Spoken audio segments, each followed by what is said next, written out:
Hi everyone, hope you are doing well from wherever you're watching this channel, depending on your time zone. Now, yesterday, William Ruto was in Mombasa County launching affordable houses. And in that event, Ruto went further to announce plans to remove taxes on all building materials that would be used on the construction of affordable housing. This is a project that was started by Uhuru Kenyatta. Uhuru did a lot. Most of the projects Ruto has gone to launch, he opened some, they were constructed by Uhuru Kenyatta. But there are two things Uhuru never asked that Ruto is asking today. Number one, Uhuru never asked for any taxes to help construct affordable housing. Ruto had pegged it at 3%. He was forced to reduce to 1.5% house levy. Uhuru did not collect that. But we have seen building done by Uhuru Kenyatta under affordable housing. Number two, William Ruto is asking to remove taxes on all building materials that will be used to construct this affordable housing. We never saw Uhuru Kenyatta removing taxes on building material that was used in affordable houses.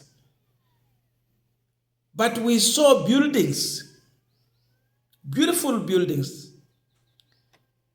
Today, Ruto is asking too much, but he has done nothing.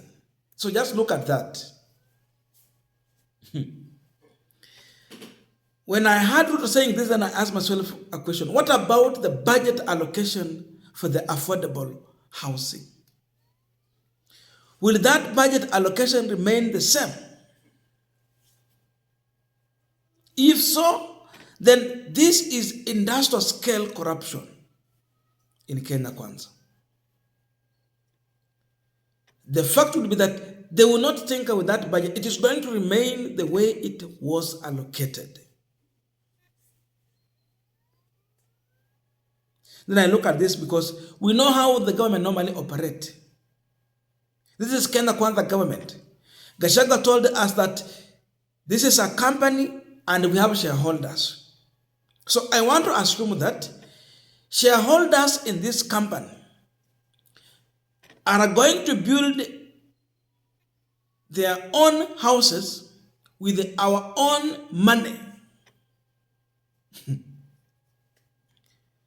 With tax-free materials, then sell those houses to us. Walituambia ni kampuni. Assume Ruto na watu wake wako hapo. Gachagwa hivyo, Mudavadi na watu wengine. Because we know they are friends who are investors are in this business and they have shares. People are looking for campaign money. So just imagine Ruto planning to build his own house using our own money with tax-free materials. Then he come and sell to us. Your friends are there. He's there. His allies are there. They're in business.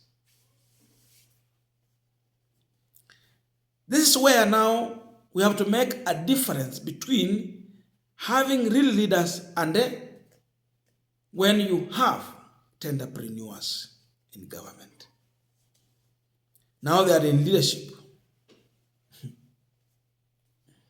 Now one question we are asking, because now they are asking for this removal of taxes on this material.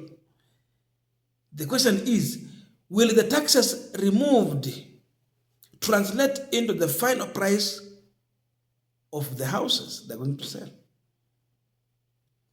He has not told us anything about that. Tumetoa ushuru wanakata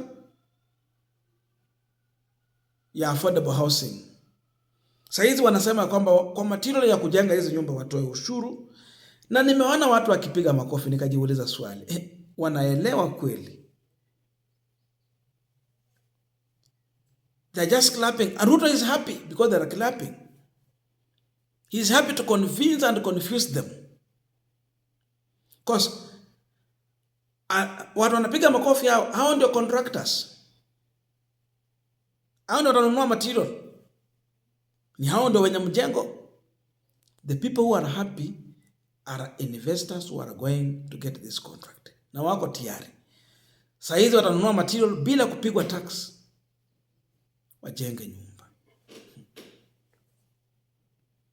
But the reality is that, and even Senator Okiya Omtata told us that, if you compare the price they are tagging to this affordable housing with what private investors are selling, then the proposal from government side is much more expensive compared to private investor. They want to make a kill like instant coffee. So when I look at all this, then I ask myself, why can't Ruto, because now he's looking on how Kenyans can have decent, affordable houses.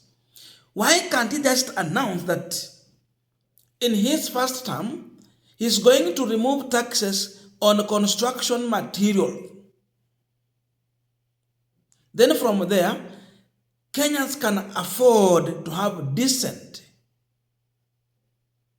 affordable houses. Modern houses. Toa ushuru kwa mabati, kwa simiti, kwa misumari, and all those other construction materials. Then you tell me if Kenyans will not afford. Just for even 3-4 years, they get back. For you to clap hands, this is what Ruto should have said, that nimetoa ushuru kwa materials ya construction so that you people, you can afford.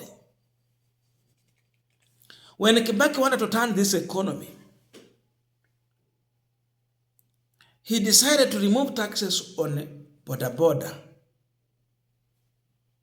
That is motorbike. So whoever were importing those motorbike, the importation tax was removed. Motorbike was going for so much cheap.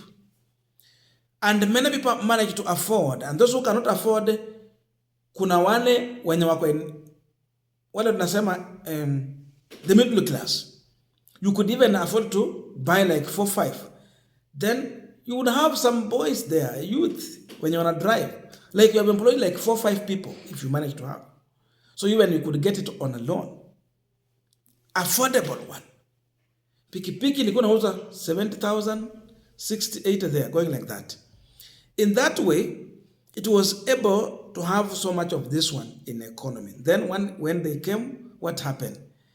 He had actually expanded the taxation bracket. Because now they are here running the business. People are now employed. Mama Mboga can have a cheap means of transportation. Then life was affordable for many people. That's what Kibaki did. This government is telling us that they are following into footsteps of Kibaki. Niambie sasa. If they were doing so today, Ruto would have announced that construction materials nimetoa ushuru. Sasa watu kwa sababu mnapenda kujenga kule mahali muko, come on, nunua material, jenga mwenyewe. I am sure he would have changed so many families. But because they are focusing on maximizing profit, first of all, they never told us the 1.5% where it's going to. Because we are aware that you cannot reclaim this money. There's no way you can reclaim taxes. Unless wewe ni mlemavu, umejiandikisha, ukanunua bidhaa ikalipwa ushuru, unarudi kule wanakurudishia pesa yako. Lakini Mkenya wa kawaida, yule ambaye anatoza ushuru, utatoa ushuru ya nyumba, but there's no way you can trace those taxes to claim that you need waeka kwa nyumba sasa ununue nyumba. It's not that way. Umelipa ushuru, imeishia hapo. Imeenda kwa serikali. We have private developers. Wakuja wafanya kazi, watukuzie tena hizi nyumba, wametolewa ushuru. Just look at the amount of profit they're going to make when they have squeezed Kenyans, when they have milked Kenyans dry. Look at that. So with all this announcement that Ruto is making, it has no any value to taxpayer. Sababu hajasema sababu ametoa ushuru hapo kwa bidhaa za kujenga, sasa ile 1.5% atoe. Si angefanya hivyo? I think in that way it would make sense. But in this all, it is just reality of industrial scale corruption that we are seeing in this government. Hii ni mambo ya ajabu sana. They want to evade taxes. Unakumbuka siku nyingine Moses Kuria allowed edible oil in this country without taxes. Mafuta ilikuwa imported, it came. Then they were selling even more expensive compared to what the taxed edible oil was going for. This government made it hard for KRA, and they lost close to 6 billion shillings in that importation of edible oil. They are also going to make another loss because individuals want to gain more. And this is how Kenya Kwanza is operating.